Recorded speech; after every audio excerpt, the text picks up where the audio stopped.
కార్తీక పౌర్ణమి నాడు దీపం వెలిగిస్తే వెళ్లి వెలిగించి వెళ్ళిపోకూడదు.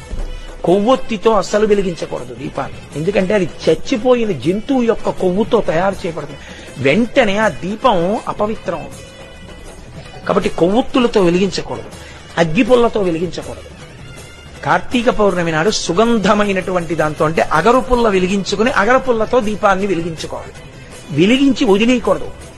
దాంట్లోకి వెంటనే అక్షతలు తీసుకుని చేత్తో పట్టుకుని దామోదరమావాహయామి అని కాని త్రయంబకమావాహయామి అని కాని రెండు మాటలలో ఏదో ఒకటి చెప్పాలి. అంటే దామోదరుణ్ణి కాని త్రయంబకుణ్ణి కాని దీపం మీదకి ఆహ్వానం చెయ్యాలి. కార్తీక పౌర్ణమి నాడు దీపం వెలిగిస్తే వెళ్లి వెలిగించి వెళ్ళిపోకూడదు. కొవ్వొత్తితో అస్సలు వెలిగించకూడదు దీపాన్ని. ఎందుకంటే అది చచ్చిపోయిన జంతువు యొక్క కొవ్వుతో తయారు చేయబడుతుంది. వెంటనే ఆ దీపం అపవిత్రం అవుతుంది. కాబట్టి కొవ్వొత్తులతో వెలిగించకూడదు, అగ్గిపుల్లతో వెలిగించకూడదు.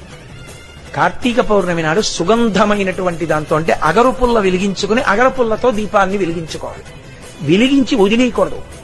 దాంట్లోకి వెంటనే అక్షతలు తీసుకుని చేత్తో పట్టుకుని దామోదరమావాహయామి అని కాని త్రయంబకమావాహయామి అని కాని రెండు మాటలలో ఏదో ఒకటి చెప్పాలి. అంటే దామోదరుణ్ణి కాని త్రయంబకుణ్ణి కాని దీపం మీదకి ఆహ్వానం చెయ్యాలి.